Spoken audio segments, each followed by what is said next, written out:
Welcome back to the morning show here on the Raj News. I am Adestola Omorwan. I'm Rufai Oseni. And I'm Shaito Atigari. Well, let's share the conversation this morning. In Nigeria, tax administration is vested in the three tiers of government. Taxes payable to the federal government are administered by the Federal Inland Revenue Service, FIRS, while those payable to the state government are administered by the state boards of internal revenue services. Now, of the 36 states of the Federation, while the local government also administer rates and levies collectible by them through their various councils. In addition, there are a good number of taxes payable by persons doing business in Nigeria. These include companies' income tax, personal tax, capital gains tax, value-added tax, education tax, technology tax, stamp duties, and withholding tax. The direct benefit of paying taxes for everyone is that they are used to pay for services that governments provide to communities. But how effective is the payment of taxes by Nigerians? According to the Nigerian Economic Summit Group, 80% of Nigerians don't pay tax. And to clarify this statement, Mr. Yomi Olugbenro, the West Africa tax leader at Deloitte and fellow of both the Institute of Chartered Accountants of Nigeria, ICANN, and Chartered Institute of Taxation of Nigeria, CITN, joins us now. Welcome to the morning show. Good morning.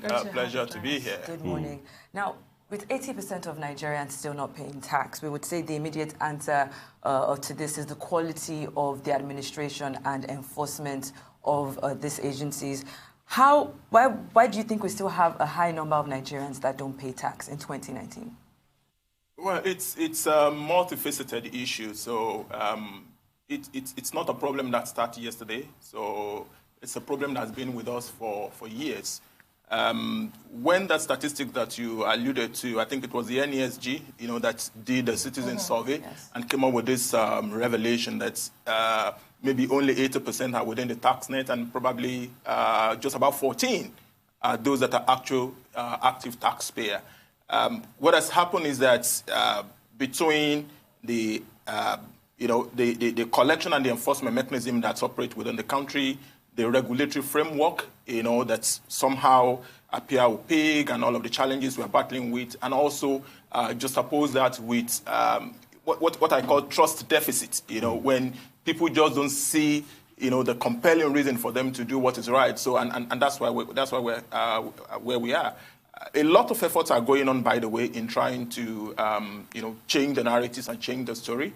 As at the time that survey was issued, I think the NBS say we have close to 70 million, maybe 69.5 million or so of Nigerians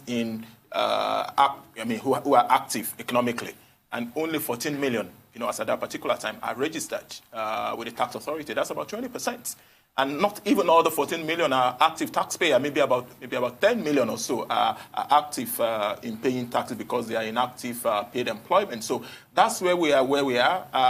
It's a whole lot of issues. You can blame it on the attitude of the people. You can have enough reasons to to talk to those who are administering the system, and the rules we're using, and all of that. But I think the beauty of it all is that we've all gotten to a point where we've suddenly realized that we've got to fix this, because we're no longer in an era where the oil money continues to come in droves and the way we used to have it. So now there's a forced reawakening of how critical and how important it is for us to pay taxes, because we need the money to finance all of the infrastructure and to deliver the public goods. A whole lot of things going on, and maybe in the course of this conversation, we'll touch on many of them. Right.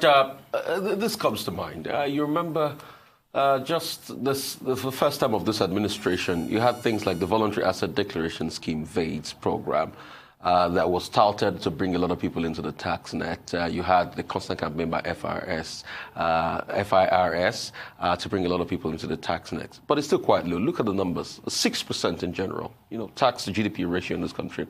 If you go down across the border, the country we call Nigeria's 37th state, Benin Republic, close to over 14% tax to GDP ratio in the country. Go across board, go to Europe. The average OECD threshold is 40% tax to GDP ratio. Have we survived with a 6% tax to GDP? Because it's almost funny. That's right. So our issues are deep, and sometimes we like quick fixes in this country. the truth is that there is no quick fix to this issue, because the amount of tax that you collect within an economy, it's a measure of the economic prosperity within that particular country. So within the same space of period we're talking about, the company had gone through recession and we're still hanging in maybe on one leg as we speak. The growth is still very fragile. So until we do enough to make the economic very buoyant, very productive, we're not going to be able to get to where we want to go. So sometimes when I hear the government talk about we want to raise tax to GDP from 6%, we want to move it to 15%, I'm like, so, I mean, like a friend, just loosely say on top of what, So where's that going to be coming from? So the economy needs to be buoyant. The individual needs to earn sufficiently before you could tax and collect, a reasonable amount. So there's a whole lot of issues. So the economy itself needs to be fixed, and we need to do a lot in making sure that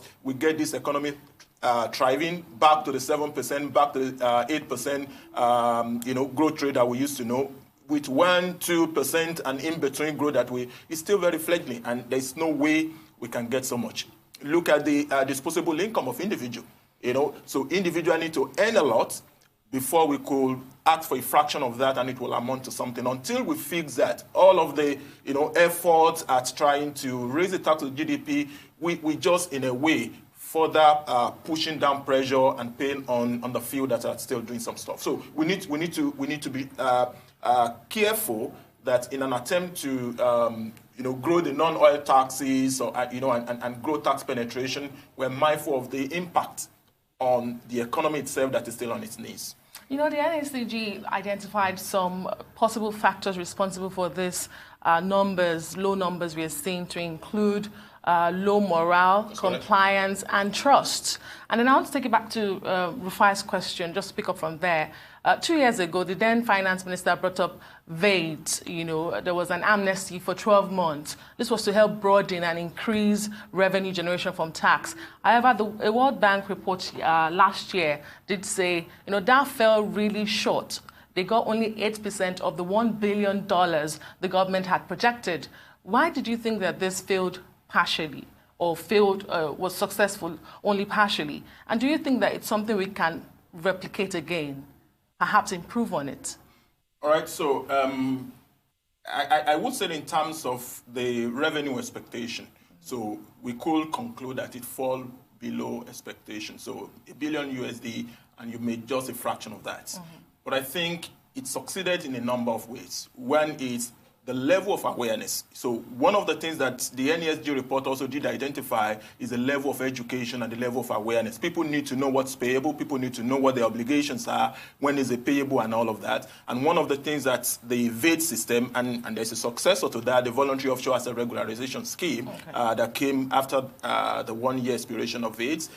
So one of the things that I think was a positive to be taken away from those amnesty scheme is the increased level of awareness. I mean, tax became like a boss on the social media.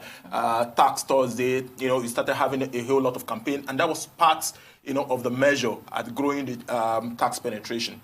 The other benefit to take away from it was also the increased level of tax registration that we had.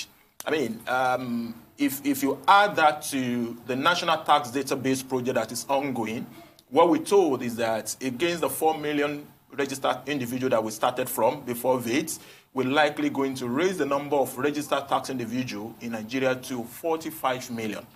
Now, the contribution of VAT is also significant in that particular process, because part of the exercise towards VAT was to do this database consolidation, which is what grew into the National Tax Database project now. So what the government is doing now is record from CAC, record through your BVN, record through, all those pockets of databases that you see are now being merged together so that we can have a consolidated one reference point for all individuals that are eligible to pay tax within the country.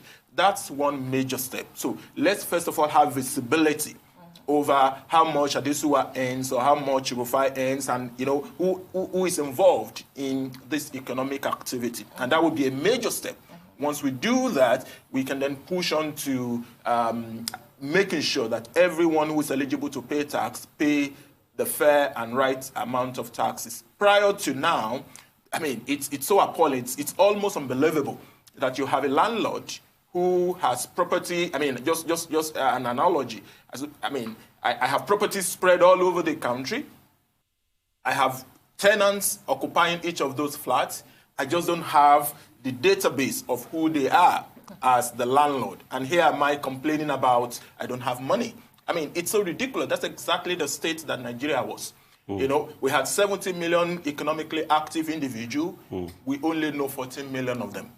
I mean, the tax authority only know 14 million. So if we could raise that to 45 million, that's at least a step forward. And then we could press further to then say, of this 45 million, I haven't seen you come to the tax office, or I haven't seen you, file your tax returns, or I saw your tax returns that completely is completely disconnected from what I could see from your BVN, of your banking record and all of that. So for me, I think there's still some measure of positive to take away from some of this. In fact, I mean, just to cool down the tempo of things now, the popular singer Celine Dion sang a song about rain and tax, being inevitable. If you remember the tune, inevitable. But why tax or paying taxes is quite funny in this country is because of factors like multiple taxation.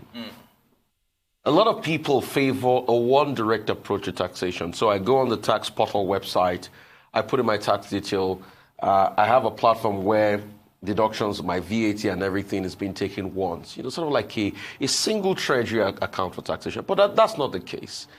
Multiple taxation, education tax, technology tax, blah, blah, blah, and they're paid into different accounts. Also, the local governments to come, take their rates, state government come, take their own tax rates. Can't we have a joint system in a federal country where the federal, local, and state government they have an harmonized tax rate? So take, for instance, we know we're coming to take taxes from you, XYZ amount of your money will be deducted, and all the taxes are done. Not what we have today, that is a basket case. I think it's something we should have, a conversation on taxes itself. It's a basket. Ease of paying taxes. Ease of paying taxes. It's a basket case. No, I agree absolutely with you. But in your introduction, you did mention that Nigeria is a federal structure. And part of the problem we're having with multiplicity of taxes and all of that is also, a fallout of that structure. So we have the federal, we have the state, we have the local government, each of them with different taxing power, constitutionally provided.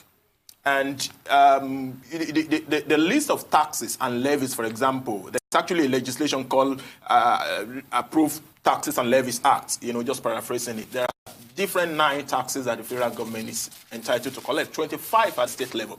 And I think 21 at the local government. Say that again. 25. 25 at the state level? Taxes and levies, and then 21 majorly levies at the local government. So 46 plus 9 and 9 at the federal 55 level. Actually. 55? 55 taxes and levies. And that's part of the issue. I think the government itself is doing more disservice to itself. We'll go on a quick break. We'll come back. 55. Put that number in your head. 55. Welcome back to the Morning Show here on the Rise News. We still have with us Yomi Olugbenro, the West Africa tax leader at Deloitte and fellow of both the Institute of Chartered Accountants of Nigeria, ICANN, and Chartered Institute of Taxation of Nigeria, CITN. Thank you so much for staying with us. Before that break, you did reveal some interesting figures. In fact, 55 taxes altogether that an average Nigerian would most likely pay. That's correct. So that an average business in Nigeria will pay. But before we went on break, the point I was trying to make was that the fact that we actually have 55 on the list itself is a disservice that the government is doing to itself, because that list is made up predominantly of levies and charges that have no business being on a list of taxes acts. And when competitiveness of paying taxes and the ease of paying taxes of any economy is measured, that's part of the things that are being considered.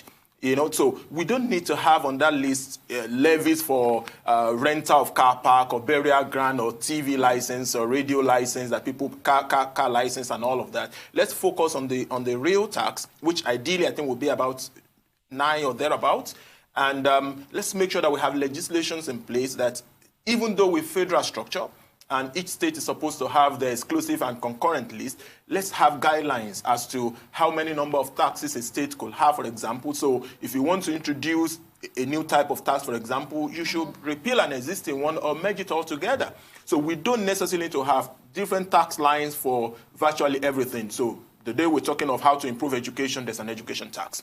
The day we're talking about, oh, maybe we can make some money from communication, somebody said we should introduce communication tax. You know, somebody said, oh, the technology companies are making so much money, let's have technology tax. All of these add to the difficulty and the challenges in paying taxes. And there's a connection with, you know, the level of tax penetration because of that. Because paying taxes is hard enough. Nobody wants to part with money. But making it difficult, making the process cumbersome, making the number of items and the number of agencies I need to be answerable to just makes it too challenging. Yeah. How would you describe the tax policy in Nigeria at the moment? And are there any reforms you think that we need to take urgently? And when was the last time we reformed our tax policy? Okay, so we have a new national tax policy. That was one that was introduced during the administration prior to President Buhari's. All right, so but it wasn't actually implemented or publicized. When the new administration came in and the new Minister of Finance then came in, Kemi Adeosun, that was actually one of the things that was done. There was a committee headed by Professor Biola Sani and with representative of the big firms and the private sector. I also have one of our partners being a member of that committee, for example, and they came up with a revised national tax policy. Very simple, easy to read, I think about 15-page document or so.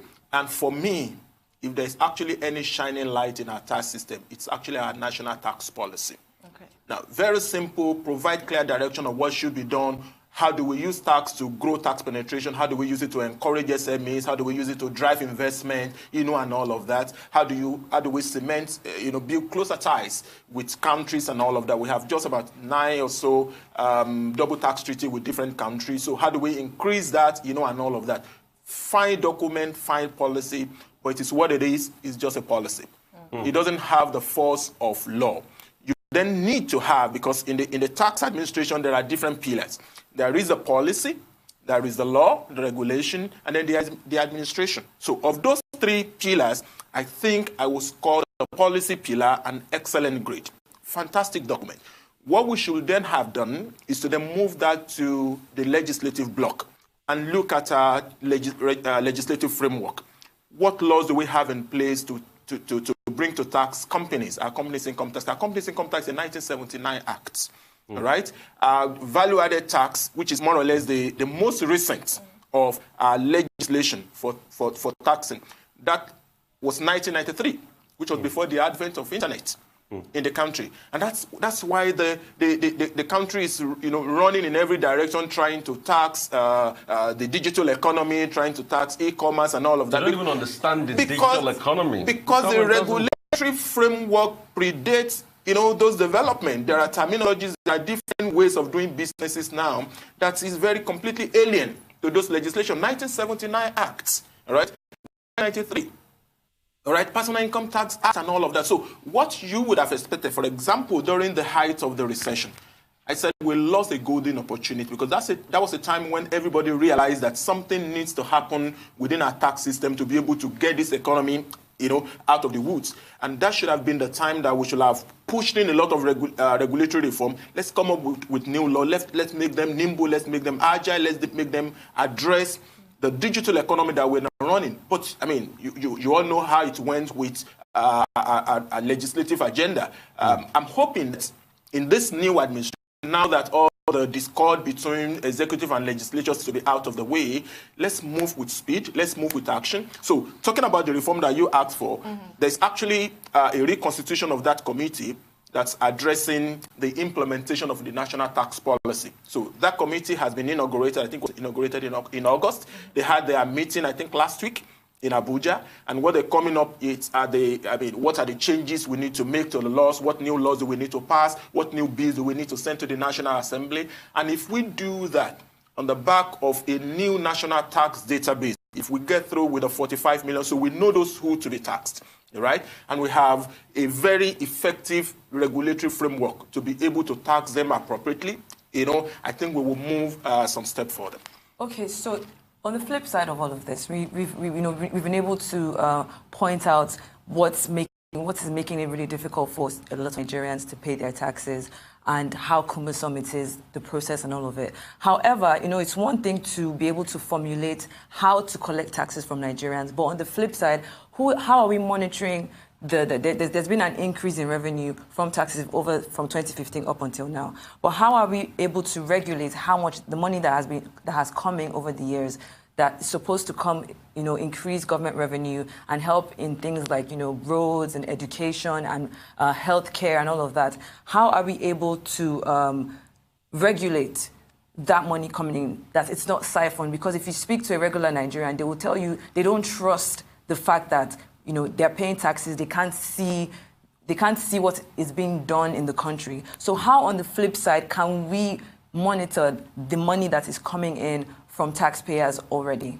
No, I agree absolutely with you. And I mean, the intro to your question actually linked up to the third pillar, of the tax system. So the policy, the regulation, which it asks about, and then the administration. So there's a whole lot of things sitting with the tax authorities. So the FIRS, the State Internal Revenue Services, how can we ensure that all of the effort and all of the running after taxpayers, freezing bank accounts, and all of that, as much as it's sending some bit of negative tone into the economy, if we could counter that with a lot more transparency and accountability, at least we will begin to rewrite the narrative. So let people know that it's tough to pay tax. However, there's a judicious utilization of whatever comes in.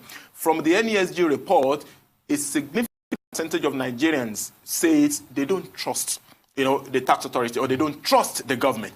And I think it's an open secret. There's a lot of agitation around probity, accountability, what's government doing. I mean, over the last few weeks, you see people trying to sign petition over how much they think an arm of government, for example, is budgeting for vehicles, for monitoring and inspection. They're probing into the executive. They're asking questions all around. If the government could be a lot more proactive in being more accountable, in being more transparent, I think we'll begin to resolve all of these challenges, right? So 5.32 trillion, for example, was what FRS collected, the last, which was like the record highest. I think the closest was in 2012. About 5 trillion or thereabouts. But over 60% of that amount is used to service debt. That's correct. So should that money be used to service debt? So we have a lot of issues. You service in debt, and by the time you add to that, then recurrent expenditure, then you then realize that we probably have absolutely nothing left to fix huge infrastructure. So the government actually needs to do a lot more in being more accountable, more transparent, so that we can arouse, citizens' interest, to part with their money. But by the way, one theory that I think will begin to be a reality, that's my view as we move along, is that I think the level of citizens' involvement and asking of questions and all of that has been the way it is, because we assume this so-called mismanagement of our national wealth is just limited to oil money. So there's oil money, so loosely said, people are wasting our money. When it gets to the point where everybody pays a fair amount of taxes, and it pinches when you pay tax, I think the level of probing and asking of questions will increase, because it will no longer be our money, it will be my money. What's government doing with my money? And we need to get there, all right? So there's already a democratization of the process of disseminating information and asking questions with everyone on social microblogging site, Twitter, Facebook, Instagram. Everyone can hold the government accountable. And we need to get to that point where it becomes quite difficult for government not to be accountable to us. And we will get there when we are all participating and paying our fair share. Two quick questions. Talking about accountability and then confidence on the part of the people. Just recently, we saw the back and forth, a memo to the tax boss in the country by the chief of staff asking for,